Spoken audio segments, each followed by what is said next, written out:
Bienvenidos nuevamente a Reflexionando. Esta semana vamos a estar estudiando acerca de los sacrificios y cómo los mismos forman parte esencial del lenguaje profético. Pero antes de continuar, les invito nuevamente a que le den me gusta, te inscribas, te suscribas a nuestro canal y también compartas el video con alguna persona que tú creas que se pueda beneficiar de este estudio, de este contenido. Uno de los elementos que frecuentemente son mencionados en varios oráculos proféticos tiene que ver con el sistema de sacrificios que se practicaba en la nación de Israel. Como ustedes saben, había un sacrificio en la tarde, otro en la mañana, y al mismo tiempo habían ofrendas de paz, e inclusive una vez al año se celebraba el día de la expiación. Y cada una de estas fiestas y otras incluían la práctica de sacrificios de animales. Pero, ¿por qué razón? ¿Para qué se hacía este tipo de práctica? ¿Y qué tiene que ver con los oráculos proféticos? Bueno, para comenzar, quiero que me acompañen al libro de Isaías. Isaías capítulo 53, versículos 4 hasta el 10.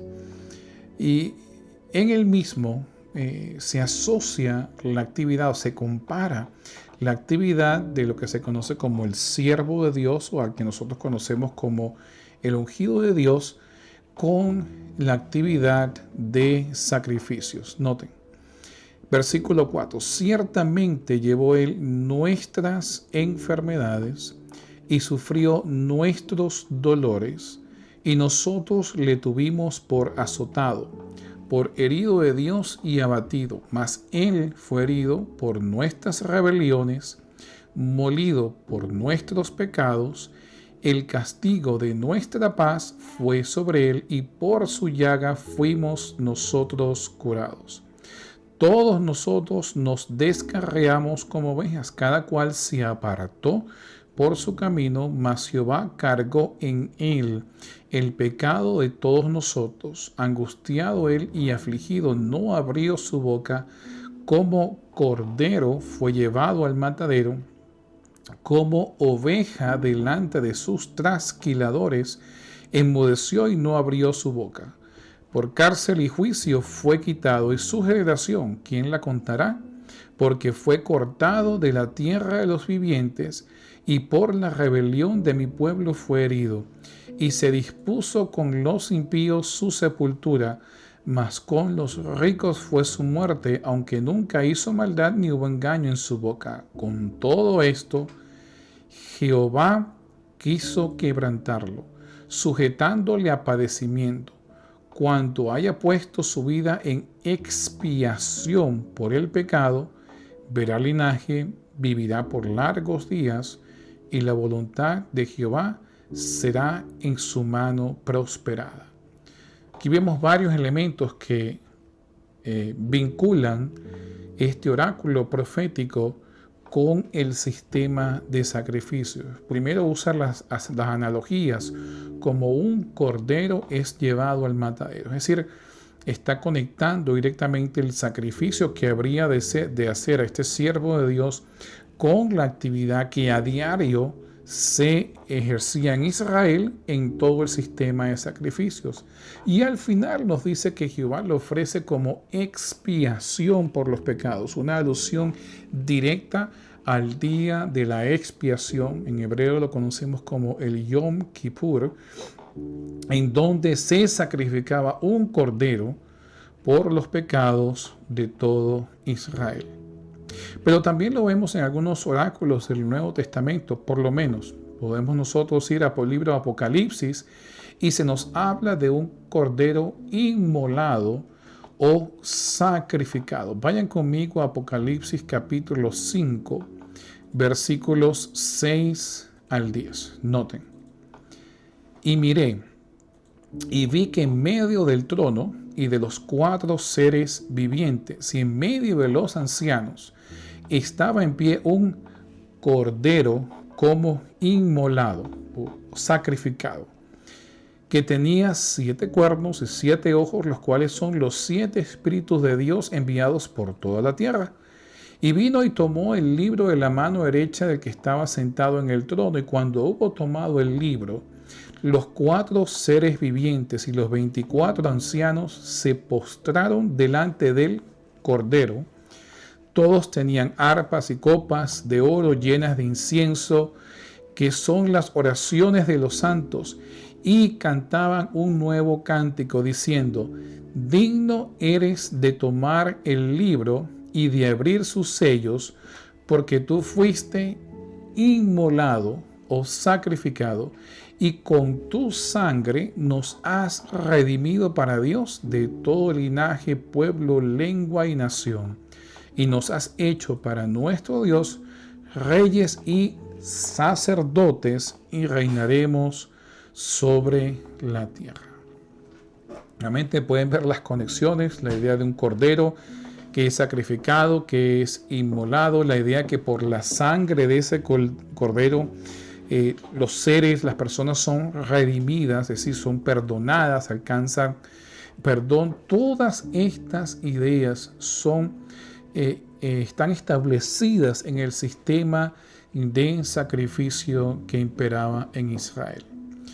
Pero los israelitas no eran los únicos en ofrecer sacrificios. Las naciones alrededor de ellos, todas ofrecían sacrificios a sus dioses.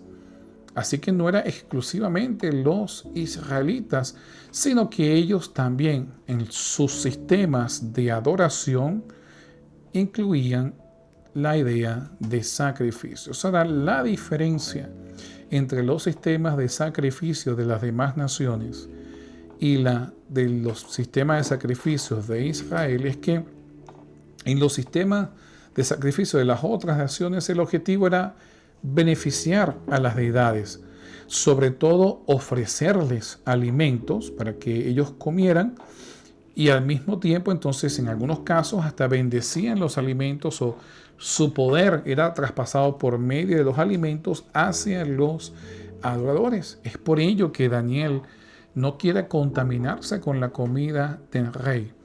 No es por el asunto de comer cosas inmundas o no inmundas, o por ser vegetariano.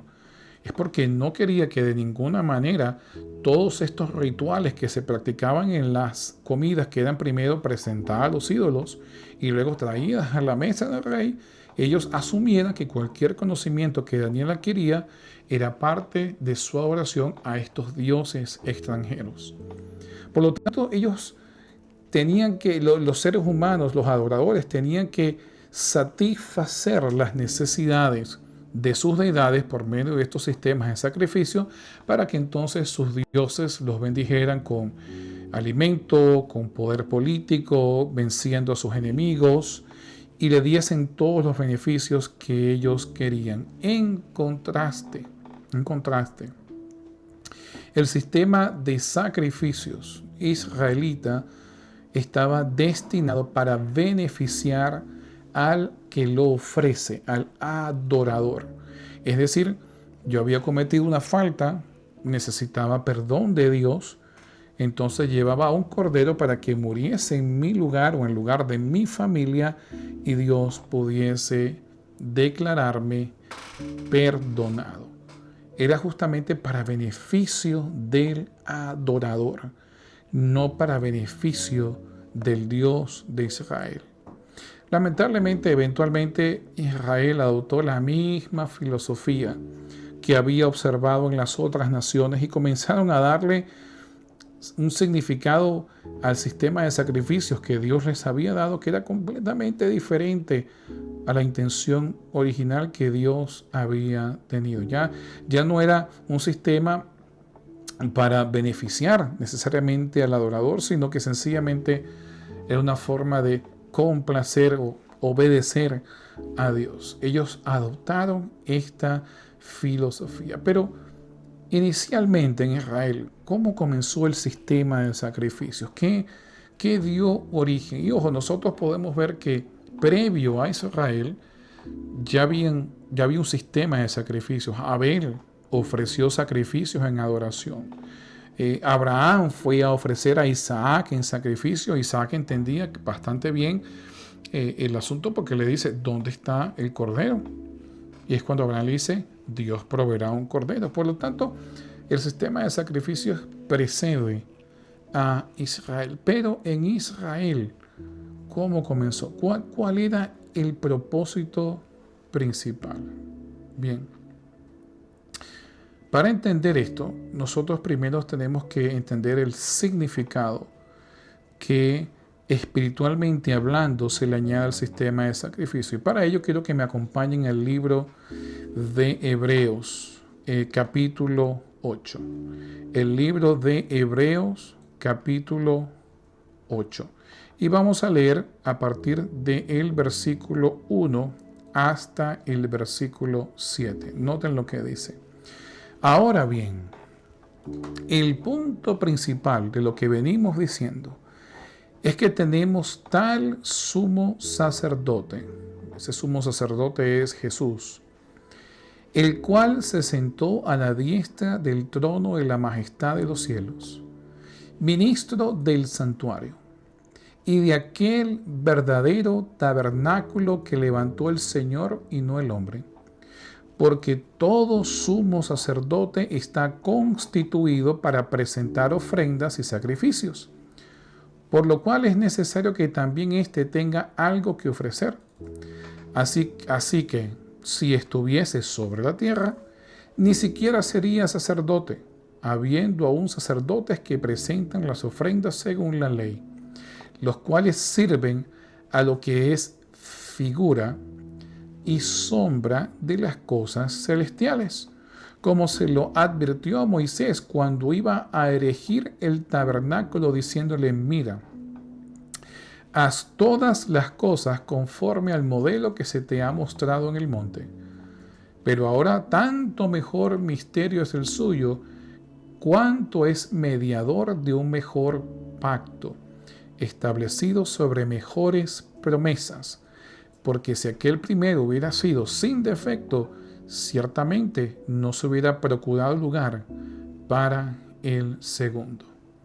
Es decir, el autor de la carta de los Hebreos, en su intento de persuadir a unos cristianos judíos de su intención de regresar al judaísmo y decirles no abandonen el cristianismo, les habla acerca de la superioridad de Jesús sobre muchas cosas, sobre Moisés, sobre los ángeles, pero especialmente sobre todo lo que era el sistema de sacrificios y la actividad del santuario.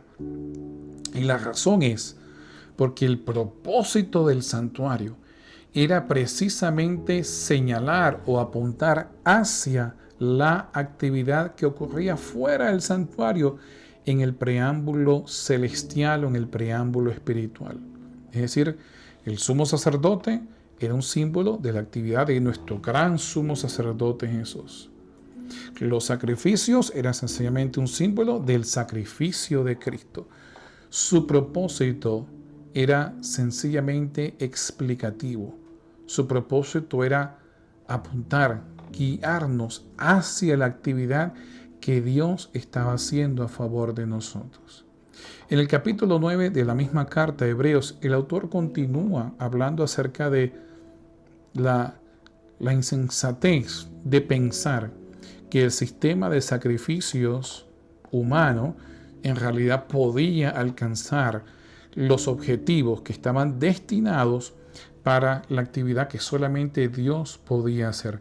Acompáñenme a leer en Hebreos capítulo 1, versículos 1 hasta el 15. Síganme cuidadosamente en la lectura.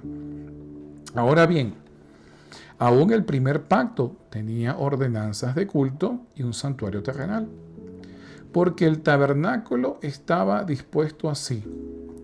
En la primera parte, llamada el lugar santo, estaban el candelabro, la mesa y los panes de la proposición.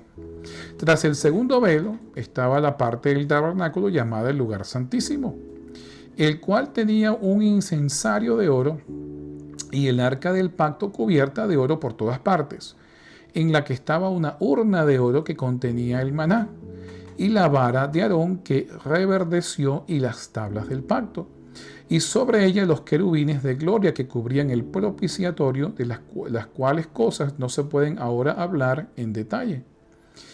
Y así dispuestas estas cosas en la primera parte del tabernáculo entran los sacerdotes continuamente para cumplir los oficios del culto.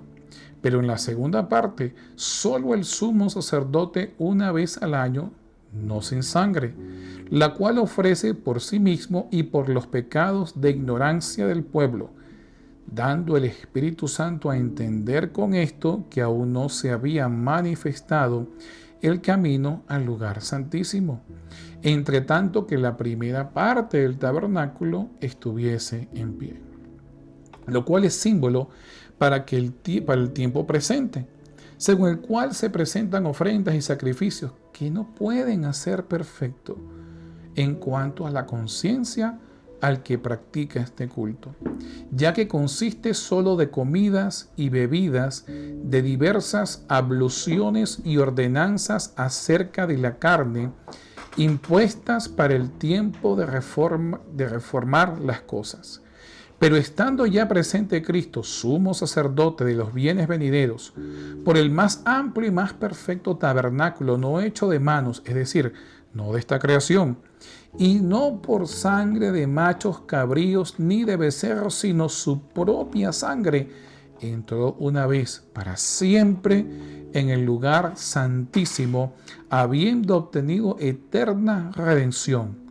Porque si la sangre de los toros y de los machos cabríos y las cenizas de la becerra rociadas a los inmundos santifican para la purificación de la carne, cuánto más la sangre de Cristo, el cual mediante el Espíritu Eterno se ofreció a sí mismo sin mancha, limpiará vuestras conciencias de obras muertas para que sirváis al Dios vivo. Así que por eso es mediador de un nuevo pacto, para que interviniendo en la muerte para la remisión de las transgresiones que había bajo el primer pacto, los llamados reciban la promesa de la herencia eterna.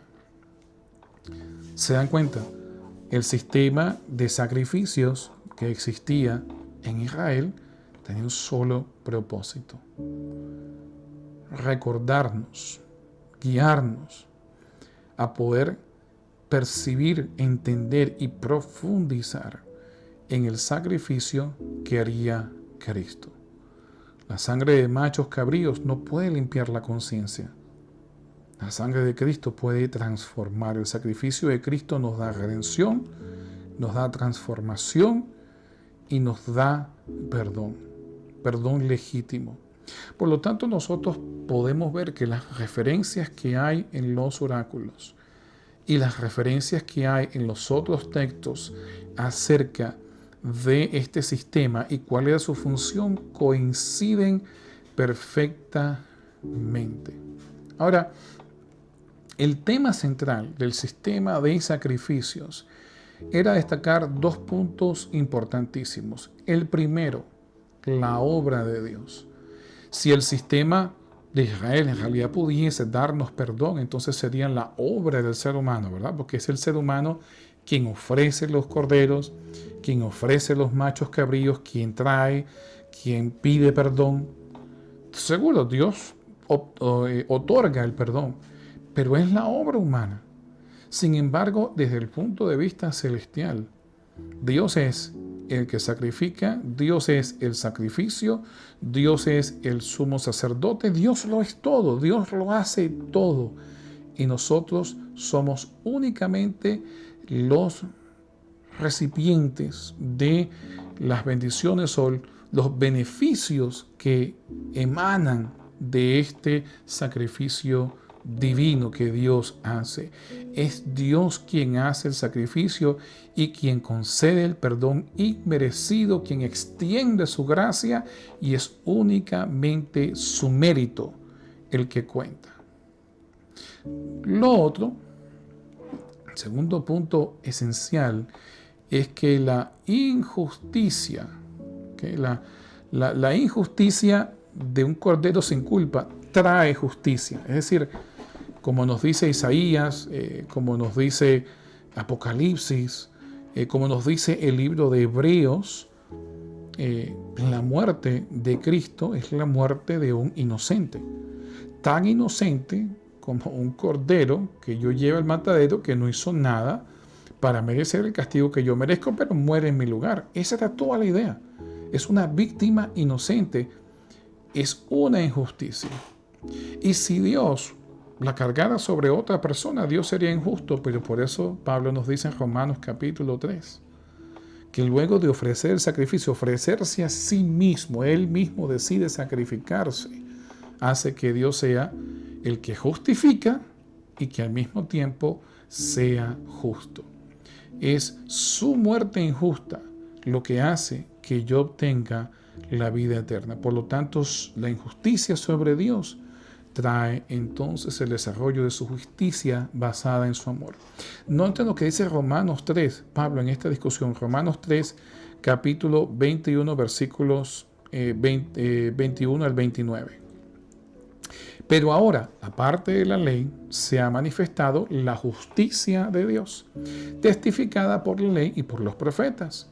La justicia de Dios por medio de la fe en Jesucristo para todos los que creen en Él, porque no hay diferencia, por cuanto todos pecaron y están destituidos de la gloria de Dios, siendo justificados gratuitamente por su gracia, mediante la redención que es en Cristo Jesús, a quien Dios puso como propiciación por medio de la fe en su sangre, para manifestar su justicia a causa de haber pasado por alto en su paciencia los pecados pasados, con la mira de manifestar en este tiempo su justicia, a fin de que Él sea el justo y Él que justifica a los que son de la fe de Jesús.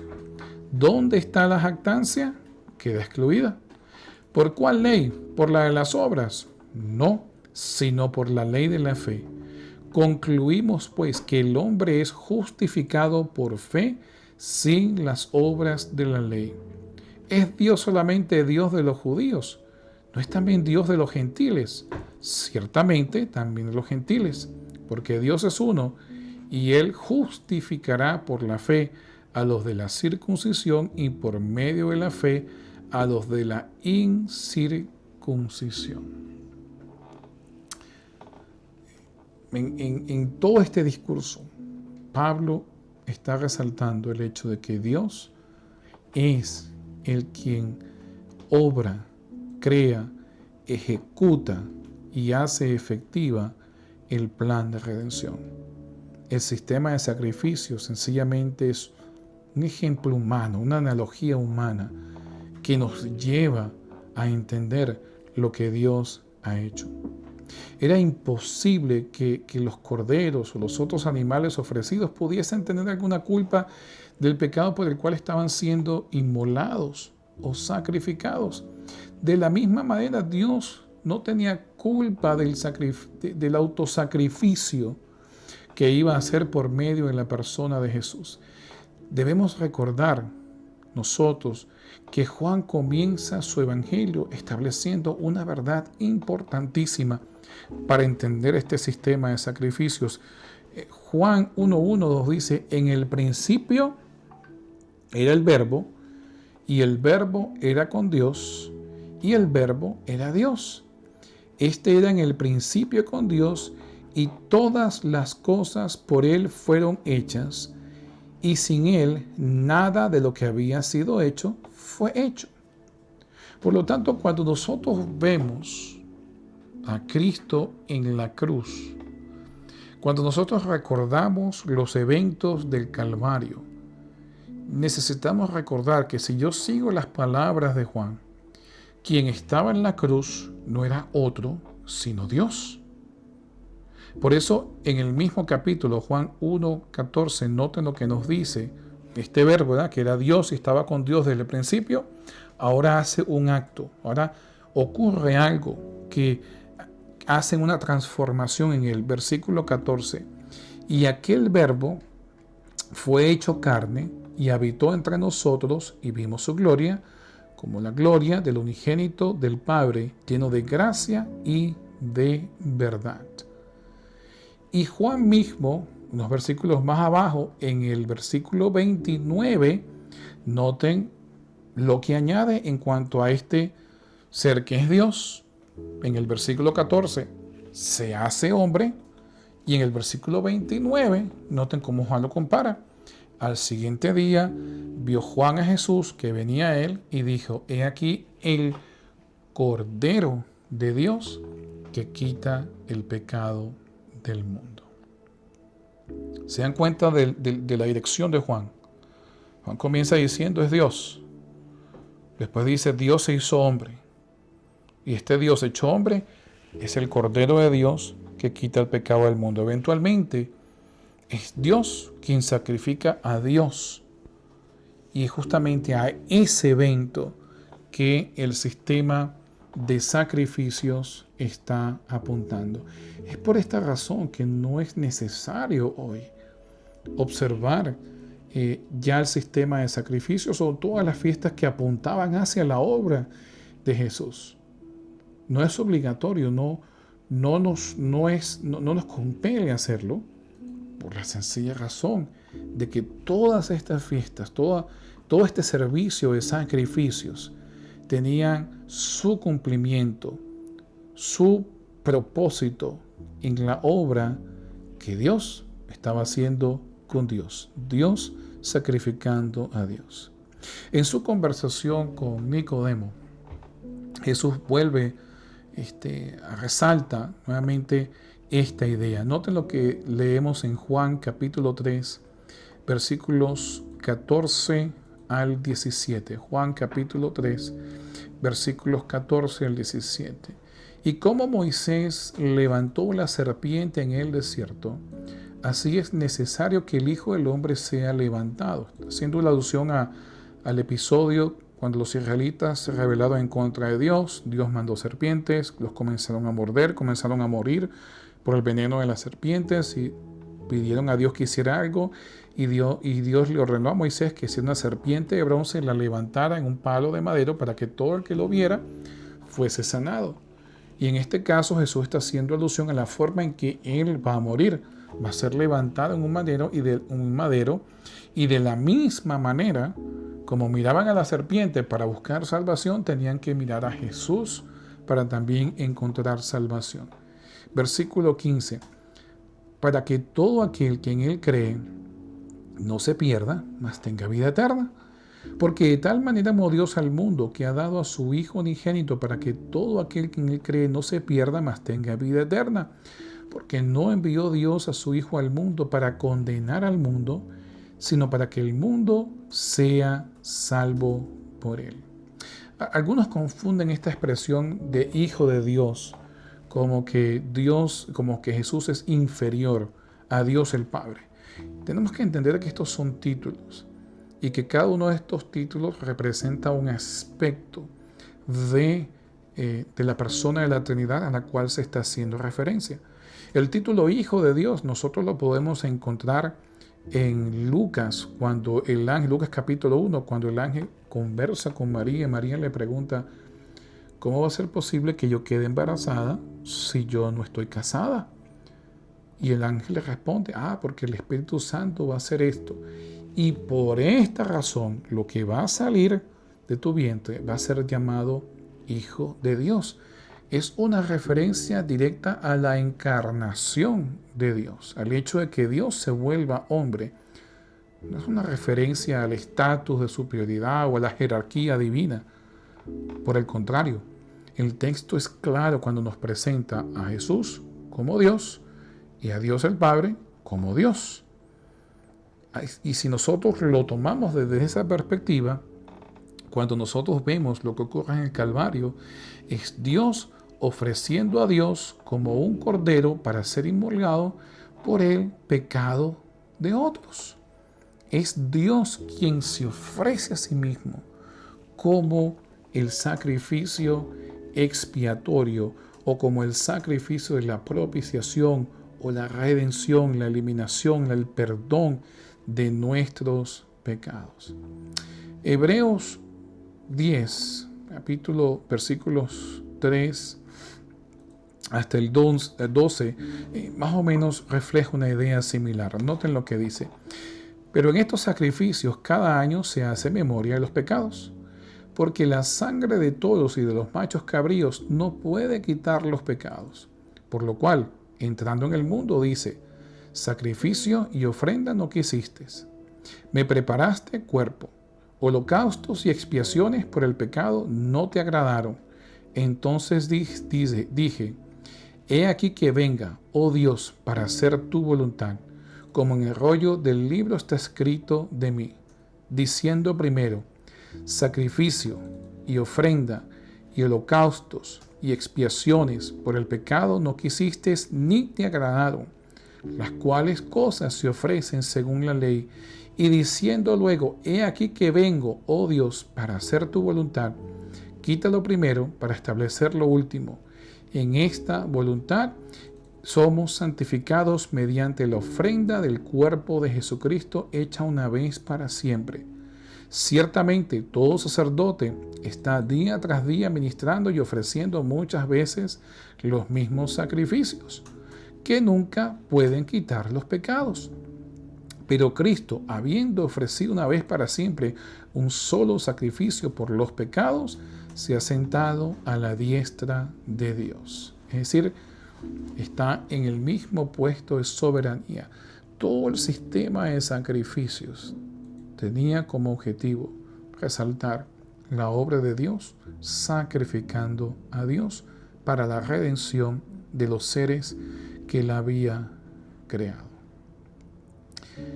Pero volvemos a la pregunta que habíamos hecho hace unos minutos. En Israel, ¿cuándo comienza este sistema de sacrificios?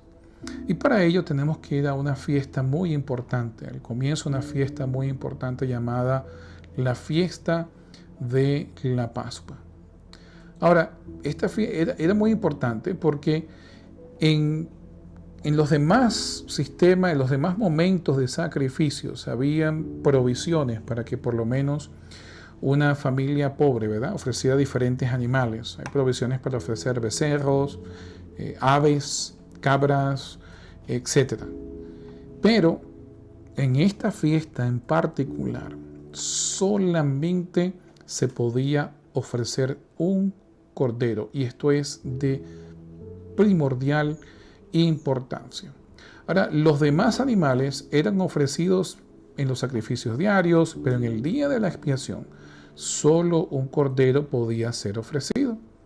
Y la historia de Israel como nación, para entender este sacrificio, comienza en un momento crucial de su historia. En el momento en que Faraón decide dejarlos irse de Egipto para entonces, como nómadas, viajar y hacer su peregrinación hacia la tierra prometida.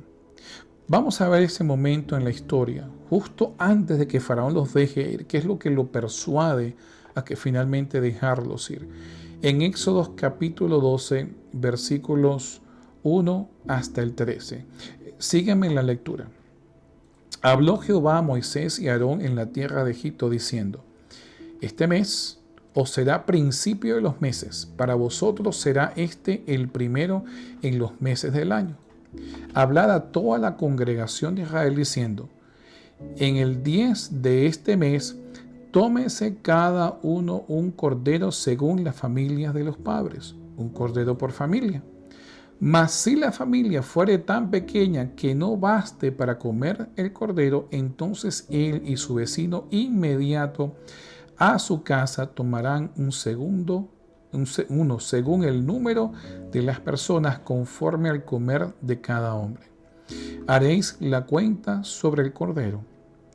El animal será sin defecto, macho de 1 año. Lo tomaréis de las ovejas o de las cabras, y lo guardaréis hasta el día 14 de este mes, y lo inmolará toda la congregación del pueblo de Israel entre las 2 tardes. Y tomarán de la sangre y la pondrán en los 2 postes y en el dintel de las casas en que lo han de comer. Y aquella noche comerán la carne asada al fuego, y panes sin levadura con hierbas amargas lo comerán.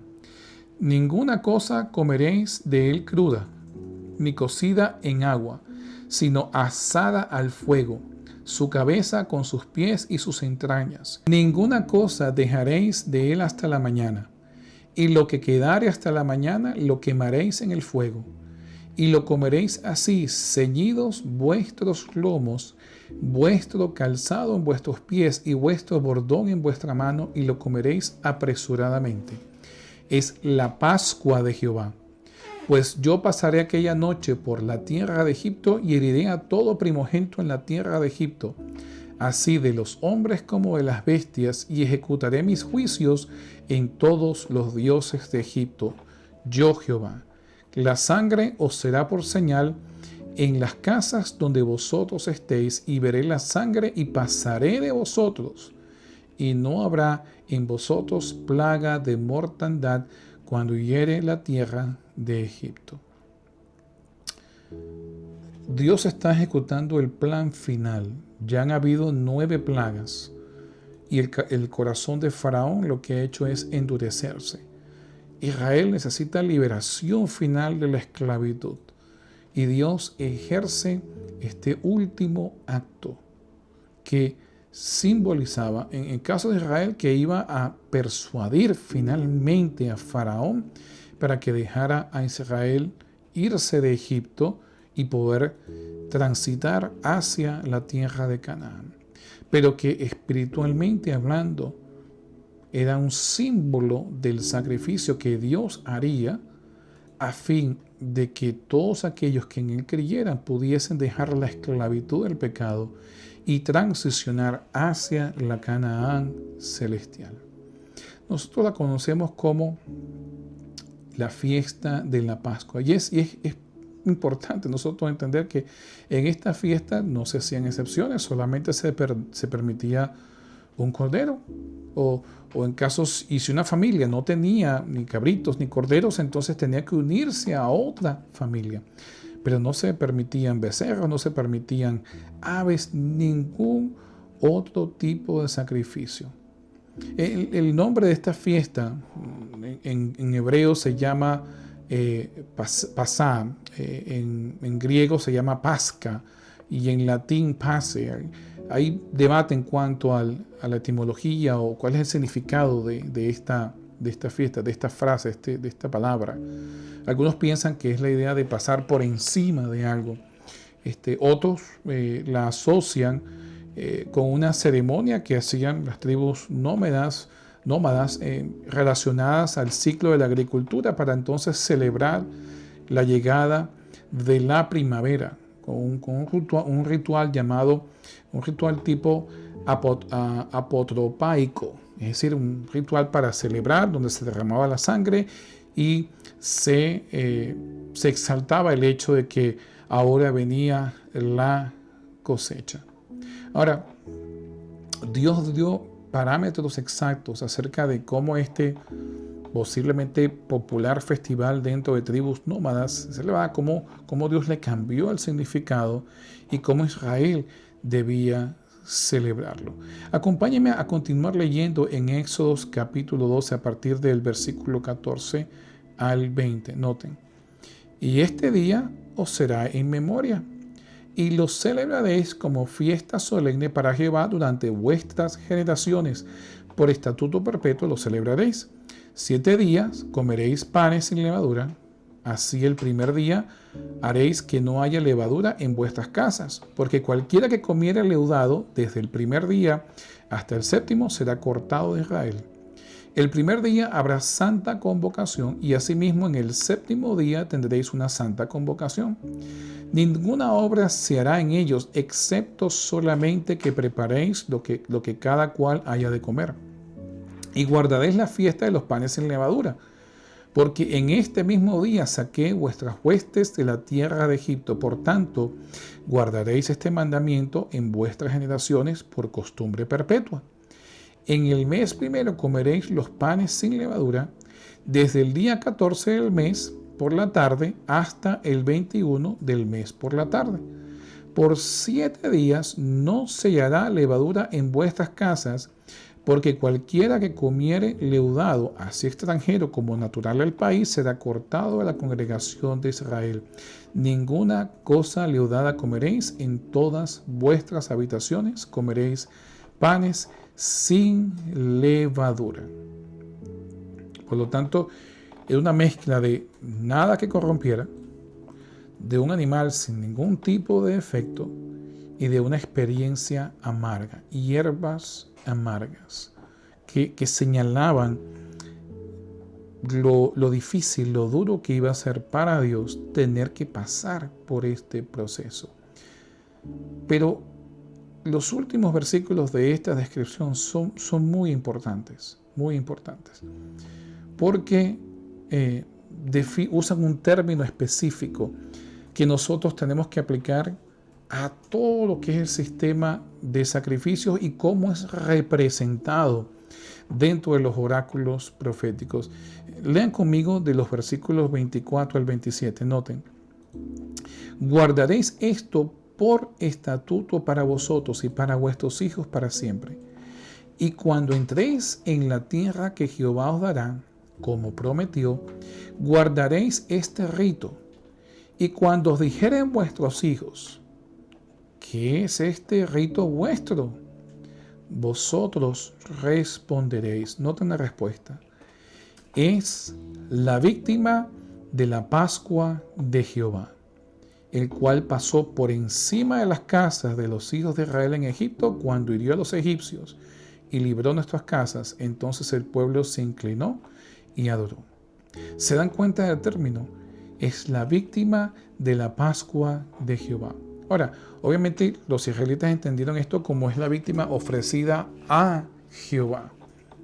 Pero desde el punto de vista, desde lo que conocemos como la metanarrativa, desde el punto de vista más abarcante, desde el punto de vista espiritual, es Dios quien ofrece la víctima. Es Dios quien ofrece el cordero. Y ese cordero es Dios. Es Dios mismo ofreciendo a Dios. Es un símbolo de el sacrificio que haría Dios. Y por eso tenemos la conexión en Isaías 53, que tenemos el rito de la Pascua en Éxodo 12. Pero noten cómo Isaías lo conecta. Isaías 53, versículos 7 al 12. Noten lo que dicen: angustiado él y afligido no abrió su boca. Como cordero fue llevado al matadero y como oveja delante de sus trasquiladores enmudeció y no abrió su boca. Por cárcel y por juicio fue quitado, y su generación, ¿quién la contará? Fue porque fue cortado de la tierra de los vivientes, y por la rebelión de mi pueblo fue herido. Y se dispuso con los impíos su sepultura, mas con los ricos fue su muerte. Aunque nunca hizo maldad, ni hubo engaño en su boca. Con todo esto, Jehová, ¿recuerdan la víctima de Jehová? Jehová quiso quebrantarlo, sujetándole a padecimiento. Cuando haya puesto su vida por expiación por el pecado, verá linaje, vivirá por largos días, y la voluntad de Jehová será prosperada en su mano. Verá el fruto de la aflicción de su alma y quedará satisfecho.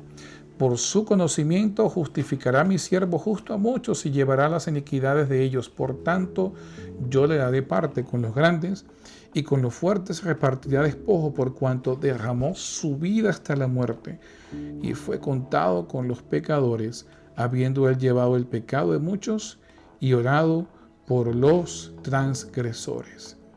¿Se dan cuenta de la idea? Isaías conecta todo el rito de la Pascua, toda la idea del día de expiación con lo que Dios haría con Dios. Y si repasamos nuevamente lo que dijo Juan, ¿se acuerdan? Juan 1:1, el verbo era Dios. Juan 1:14, ese verbo se hizo hombre. Juan 1:29, ese es el Cordero de Dios. Pero hay un evento en particular, en el cual Jesús asocia directamente la celebración de la Pascua, de este rito en Éxodo 12, con la actividad del Calvario, con su muerte en la cruz. Acompáñenme a Lucas 22. Lucas 22, versículos 7 y 8, y luego vamos a saltar del versículo 14 al versículo 20. Así que leamos los primeros dos versículos para entender cuándo está ocurriendo este evento que Jesús va a señalar. Noten, Lucas 22, 7. Llegó el día de los panes sin levadura. ¿Se acuerdan que lo leímos en Éxodo 12? Esos 7 días del 14, en ese tiempo era el mes de Abí, del 14 al 21, y luego se cambió el nombre del mes de Nisan, del 14 al 21. Muy bien. Llegó el día de los panes sin levadura, en el cual era necesario, noten, sacrificar el cordero de la Pascua. Y Jesús envió a Pedro y a Juan diciendo: id, preparadnos la Pascua para que la comamos. Jesús iba a celebrar la fiesta de la Pascua, pero iba a añadir un significado diferente. Ahora vayan conmigo al versículo 14. Noten, cuando era la hora de celebrar la Pascua, se sentó a la mesa y con él los apóstoles. Y les dijo: cuánto he deseado comer con vosotros esta Pascua antes que padezca. Porque os digo que no la comeré más hasta que se cumpla en el reino de Dios. Y habiendo tomado la copa, dio gracias y dijo: tomad esto y repartidlo entre vosotros. Porque os digo que no beberé más del fruto de la vid hasta que el reino de Dios venga. Y tomó el pan y dio gracias y lo partió y les dijo diciendo: esto es mi cuerpo que por vosotros es dado. Haced esto en memoria de mí. De igual manera, después que hubo cenado, tomó la copa diciendo: esta copa es el nuevo pacto de mi sangre que por vosotros se derrama. ¿Se dan cuenta? Jesús tomó la celebración de la Pascua y la asoció directamente con su sacrificio, con su muerte en la cruz y la idea de obtener el perdón de los pecados, la idea de poder dar salvación y redención. Así como el Cordero de Pascua en Egipto les dio salvación a los israelitas, no solo del juicio divino, sino también del poder de Faraón y del estado de esclavitud. De la misma manera, la muerte de Jesús, ahora por fe, nos libra a nosotros del juicio divino, porque nos da perdón y redención, y también nos libra del poder de la esclavitud del pecado. Yo no tengo por qué ser esclavo del pecado perenne. No quiere decir que no cometa errores, pero ahora tengo quien me auxilie y quien me ayude, y eventualmente el pecado será eliminado por completo de la experiencia humana. Es la misma idea que presenta Pablo en 1 Corintios 5, versículos 6 al 8, en donde habla acerca de esta idea que resalta la obra de Dios. Noten, no es buena vuestra jactancia, le dice a los cristianos en Corintios. ¿No sabéis que un poco de levadura leuda toda la masa? Limpiaos pues de la vieja levadura, para que seáis nueva masa sin levadura, como sois, porque nuestra Pascua, que es Cristo, ya fue sacrificada por nosotros. Así que celebremos la fiesta, no con la vieja levadura, ni con la levadura de malicia y de maldad, sino con panes sin levadura, de sinceridad y verdad. Él vuelve a enfatizar nuevamente esta idea de Jesús como la Pascua y cómo vincula ambas ceremonias, ¿no? La Pascua y la ceremonia de la última comunión, la última cena que tuvo Jesús con los discípulos, cuando en 1 Corintios capítulo 11, versículos 23 al 26 dice lo siguiente: porque yo recibí del Señor lo que también os he enseñado, que el Señor Jesús, la noche que fue entregado, tomó pan, y habiendo dado gracias, lo partió y dijo: tomad, comed, esto es mi cuerpo, que por vosotros es partido. Haced esto en memoria de mí. Asimismo también tomando la copa, después de haber cenado, diciendo: esta copa es el nuevo pacto de mi sangre. Haced esto todas las veces que bebieres en memoria de mí. Así pues, todas las veces que comieres este pan y bebieres esta copa, la muerte del Señor anunciáis hasta que Él venga. Por lo tanto, son dos promesas que resaltan este rito que hoy en día los cristianos celebramos. Por un lado, la muerte del Cordero Pascual de Dios, que es Dios. Por otro lado, el hecho de que eventualmente nosotros estaremos con Dios en la nueva Jerusalén, ya libres de la muerte y del pecado.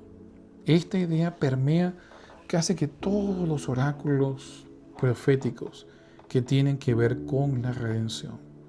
Lo encontramos por lo menos en Apocalipsis. Apocalipsis capítulo 5, Juan está dolido porque no hay quien pueda abrir el libro y desatar sus sellos. Y lloraba mucho y estaba afligido. Hasta que en el versículo 5 nos dice lo siguiente: un anciano le dijo a Juan: no llores. He aquí que el león de la tribu de Judá, la raíz de David, ha vencido para abrir el libro y desatar sus 7 sellos. Y versículo 6: y miré y vi en medio del trono de los 4 seres vivientes, en medio de los ancianos que estaba en pie, un cordero como inmolado, figura directamente sacada de la ceremonia de la Pascua, que tenía 7 cuernos, 7 ojos, los cuales son los 7 espíritus de Dios, y vino y tomó el libro de la mano derecha del que estaba sentado en el trono, y cuando hubo tomado el libro, los 4 seres vivientes y los 24 ancianos se postraron delante del Cordero. Todos tenían arpas y copas de oro llenas de incienso, que son las oraciones de los santos, y cantaban un cántico nuevo diciendo: digno eres de tomar el libro y de abrir sus sellos, porque tú fuiste inmolado y con tu sangre nos has redimido para Dios de todo linaje y lengua y pueblo y nación, y nos has hecho para nuestro Dios reyes y sacerdotes, y reinaremos sobre la tierra. Realmente es la misma idea que nosotros observamos en el Cordero Pascual. La víctima en el sacrificio es Dios. Quien ofrece el sacrificio es Dios. Es Dios quien pagó el precio por el pecado para librarnos de él mismo, así como liberó a Israel del poder de Egipto. Pero eso nos lleva entonces a observar una controversia constante y fuerte que Jesús tuvo con los fariseos y el personal del templo. Y tiene que ver con el templo mismo y sus ceremonias. Los fariseos, los judíos, ellos adoraban la fiesta y el templo y no entendían que eran solamente analogías, figuras que apuntaban a la persona que en realidad debían adorar, es decir, al Mesías Dios.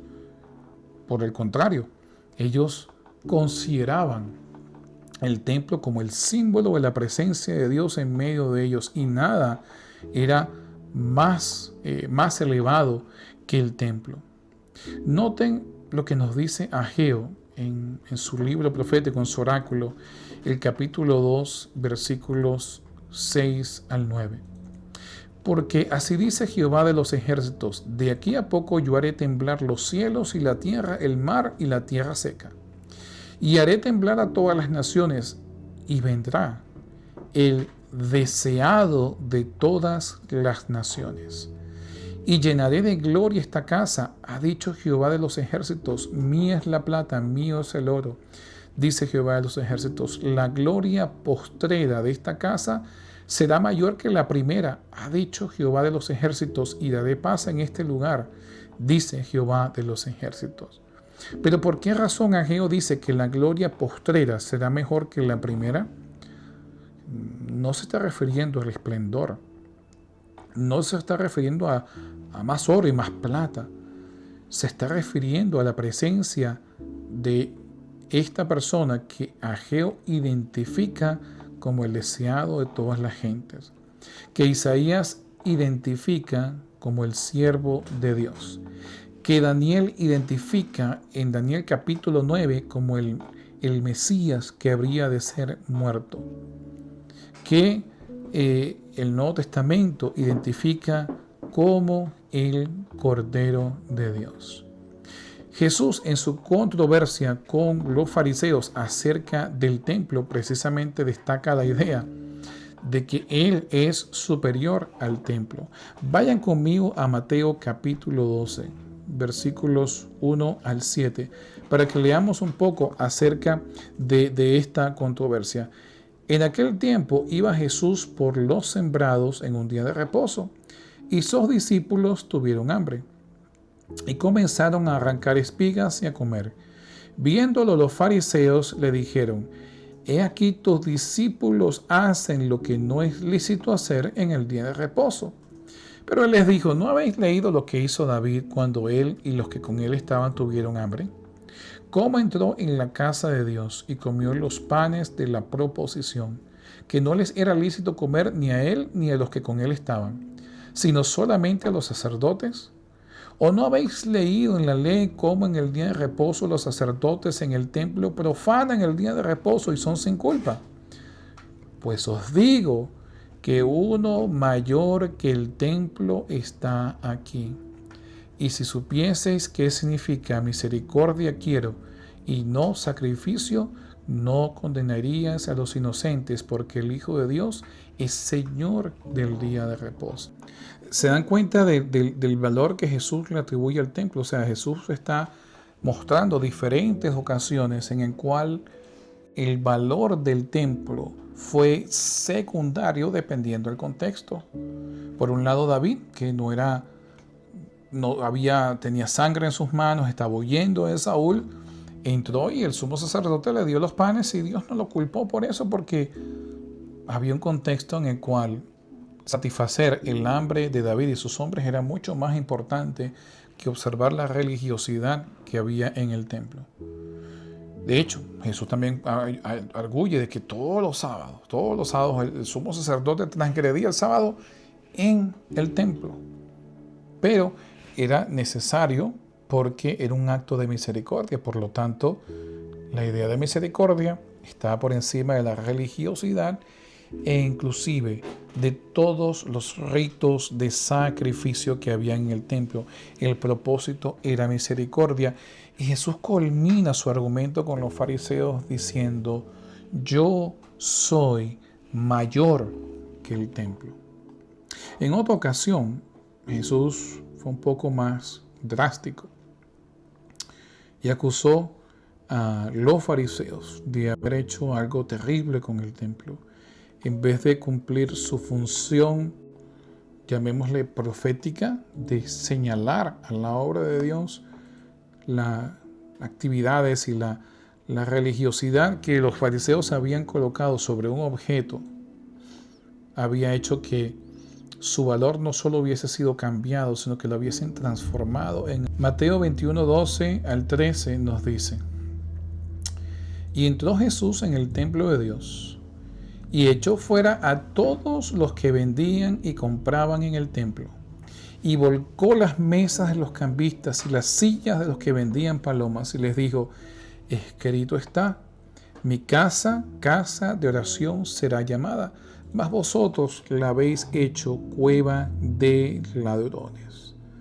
Impresionante que la venta de animales para supuestamente cumplir los sacrificios que Dios había ordenado se había convertido ahora en un obstáculo espiritual, en un impedimento espiritual. Y lo que debía ser una casa de oración, una casa de misericordia, ahora se había convertido en una casa de estafadores por los precios exorbitantes que cobraban estos mercaderes, cambiando inclusive las monedas regulares por monedas del templo o shekels del templo, a fin de poder beneficiar financieramente al principal centro económico de Jerusalén, el templo, el segundo templo, el templo herodiano. Pero Jesús va aún más, no solo pone la importancia del templo, la compara con él es mucho más importante que el templo. De hecho, todo el propósito del templo es señalar su obra, señalarlo a él, sino que también en Mateo 24 dice que este templo sería destruido. Por lo tanto, Dios no quería que este templo fuese perpetuado, ni que los sistemas de sacrificio fuesen perpetuados por la eternidad. Tenían un solo propósito: ir a apuntar hacia la obra de Cristo, hacia la obra de Dios. Y en Mateo 24, versículos 1 y 2, note lo que Jesús dice. Cuando Jesús salió del templo y se iba, se acercaron los discípulos para mostrarle los edificios del templo. Respondiendo él les dijo: ¿veis todo esto? De cierto os digo que no quedará aquí piedra sobre piedra que no sea derribada. Es decir, el templo, una vez que cumplió su función, ya no necesitaba la protección divina, porque ya había cumplido su función. Todo este sistema de sacrificios tenía un propósito, y una vez cumplido ese propósito, sencillamente pasaban a ser obsoletos. Pero en contraste, este templo sería destruido, pero en contraste, Jesús como templo no sería destruido. Noten lo que Jesús, la discusión que tiene Jesús con los fariseos. Juan capítulo 2 versículos 13 al 22.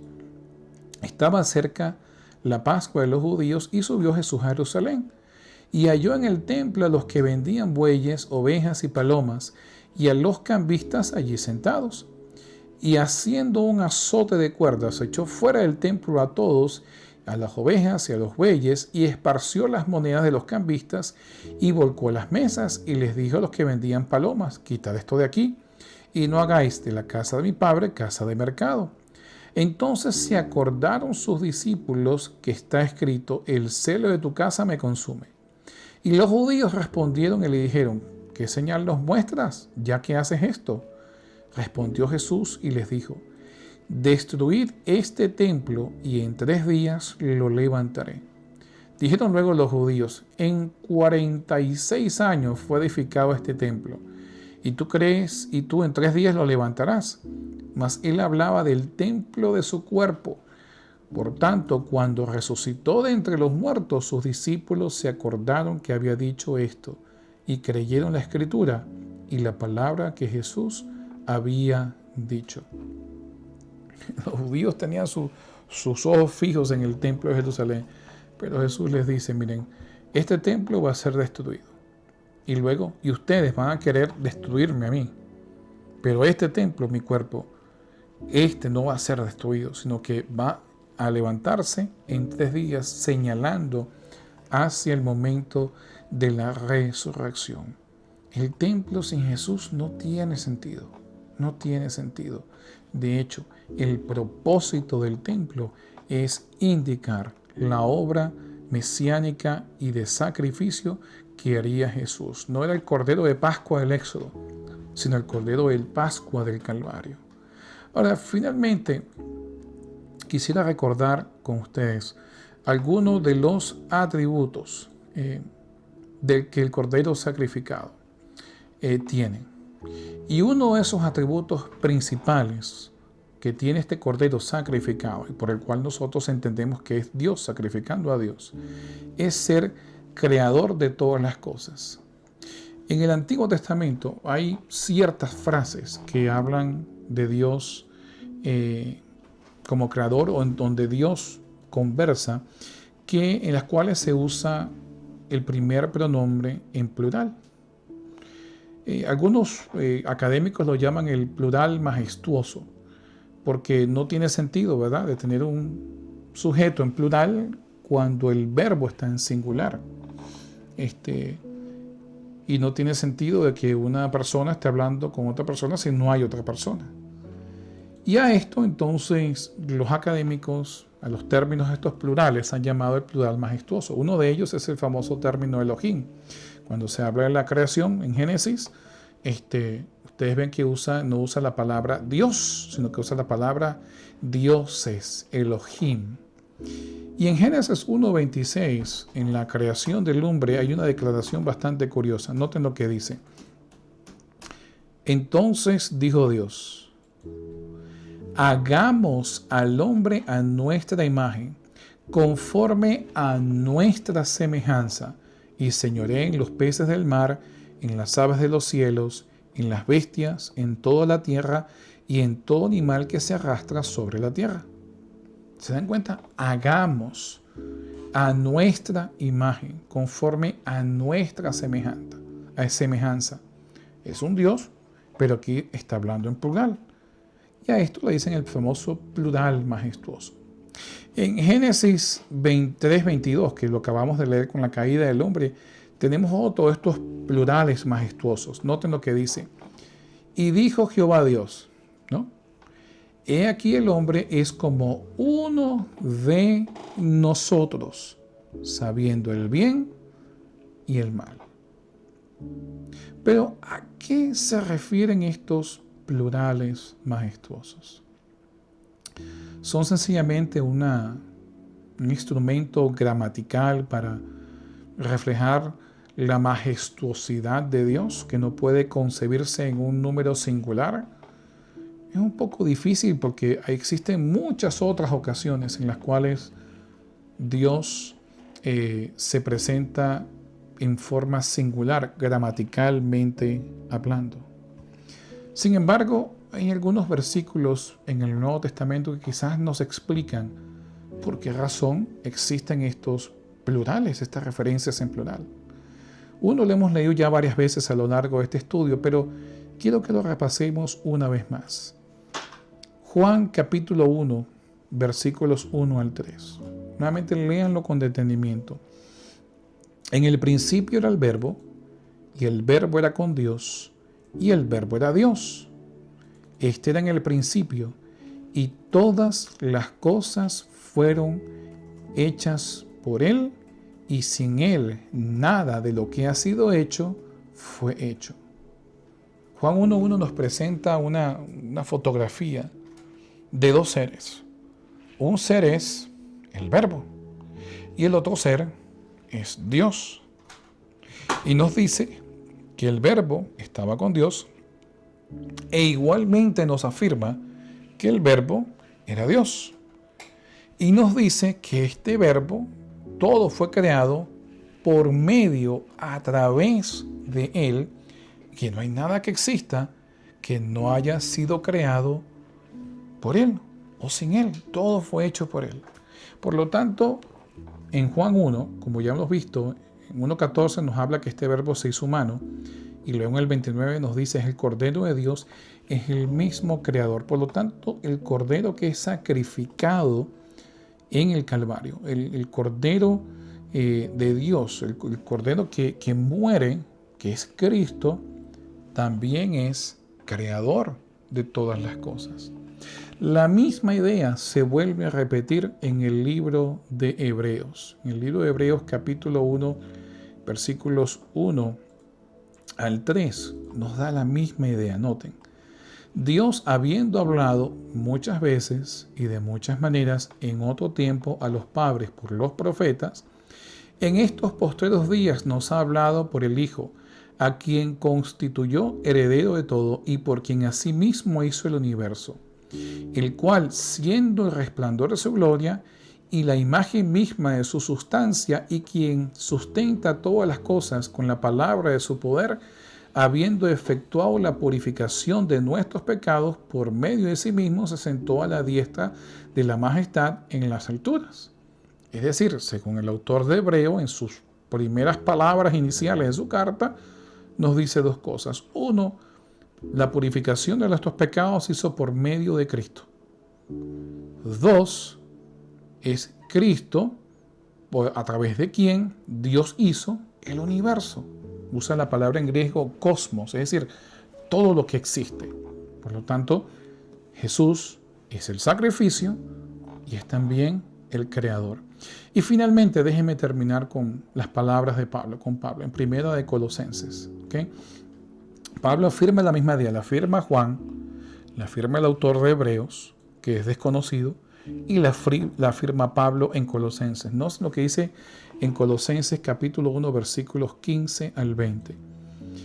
Él es la imagen del Dios invisible, el primogénito de toda creación, porque en Él, noten, en Él fueron creadas todas las cosas. Algunos toman el término primogénito de la creación para decir, bueno, Jesús fue creado. Pero olvidan leerse el siguiente versículo. ¿Cómo puede ser creado si Él creó todas las cosas? Noten.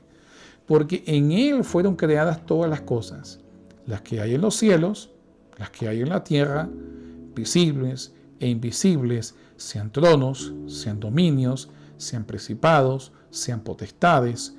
Todo fue creado por medio de Él y para Él. Y Él es antes de todas las cosas, y todas las cosas en Él subsisten. Y Él es la cabeza del cuerpo, que es la iglesia, el que es el principio, el primogénito entre los muertos, para que en todo tenga la preeminencia, por cuanto agradó al Padre que en Él habitase toda plenitud, y por medio de Él reconciliar consigo todas las cosas, así las que están en la tierra como las que están en los cielos, haciendo la paz mediante la sangre de su cruz. ¿Ven cómo se vuelve a repetir la misma idea en Juan, en Hebreos y en Colosenses? Jesús es el creador de todo. Cuando dice, noten el lenguaje de Pablo, principados, tronos, potestades, es decir, todo. Y Él es antes de todas las cosas. Eso quiere decir que Él es eterno. Antes que las cosas fueran, Él era. Por tanto, es inconcebible en el texto bíblico asociar a Jesús como un ser creado, o semicreado, o generado. Todo lo que el término Hijo de Dios apunta es a la encarnación de Dios, no a la creación o al nacimiento de Dios. Esa es la encarnación de Dios. Por tanto, todos coinciden en estas dos características. Jesús es el creador de todo y Jesús es el Cordero de Pascua, el sacrificio por la redención de todos nuestros pecados. Cristo es el creador. Cristo es el sacrificio de Dios. Por lo tanto, Cristo es Dios sacrificándose por todos aquellos que desean salvación y liberación. Espero que tú, que me estás viendo aquí, aceptes el sacrificio que Dios hizo por ti, la salvación que Dios ganó con su sangre por ti, para que también puedas participar de la redención y las promesas que tiene preparadas para ti. Espero que les haya sido de beneficio este estudio y toda la información que le hemos compartido. Es mi deseo que Dios les bendiga en esta semana y nos vemos la siguiente semana en otro episodio de Reflexionando.